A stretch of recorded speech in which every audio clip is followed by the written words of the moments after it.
recently on our Facebook page posted a video which was called Top 10 Occupations Getting Residence in New Zealand. So that was, I think, 2 weeks ago. For those of you that haven't seen it, please just look back into the videos and you'll find that.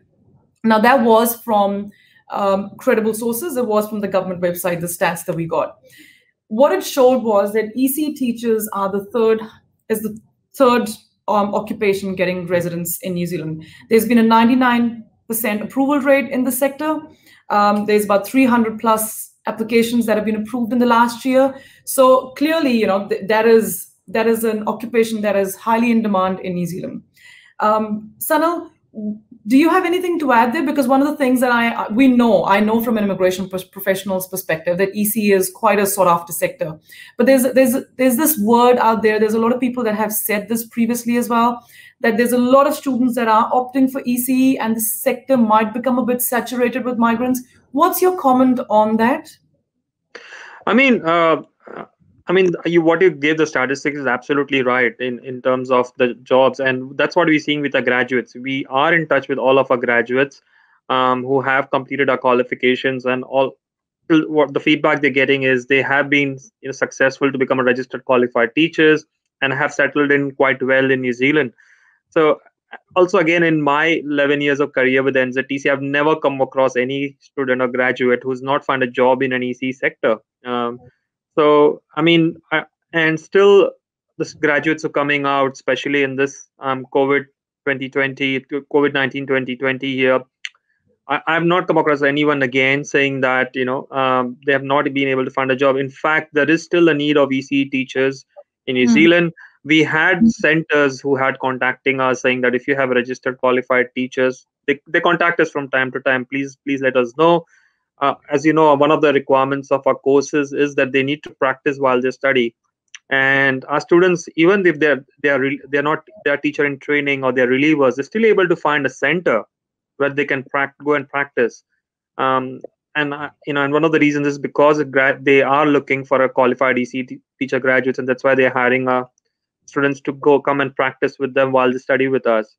So and just yesterday, me and my colleague just were looking at the Education Gazette statistics, and the Education Gazette is a website where the Ministry of Education puts up the vacancies for teachers.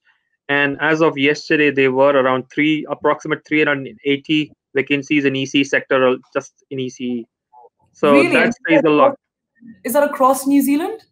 It's across New Zealand.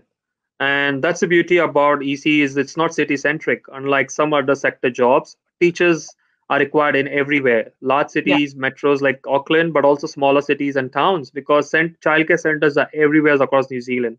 Exactly. And that's what we're seeing. You've got centers, isn't it? And when you have centers, you need teachers.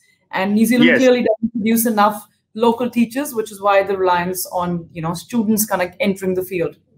Yes. And that's what, even if we're seeing our graduates coming out of our Auckland campus, they're finding jobs as an EC teacher outside Auckland in the smaller cities or towns like Hamilton, Te Puke, Huntly, even down South Island, in smaller cities, Blenheim, Invercargill, smaller cities as well, and towns as well. So those are some fantastic numbers that you've given us, because when people ask us about if there is going to be a saturation in that industry because so many people are looking at studying, the numbers speak for themselves. You cannot have a saturation because there is clearly a big demand in that sector. Yes. I just want to make one important comment is that, what we're seeing is, even though it's predominantly a female-dominated sector, we've seen an increase of male students coming into this sector as well. So that's fantastic. Yeah, so what we're seeing is a huge jump in the male EC teachers. And for example, just a few years ago, there were 98% of the teachers in this sector were females. But now what we're seeing is currently our 8 to 9% of our students are male teachers. Really hard to know, isn't it?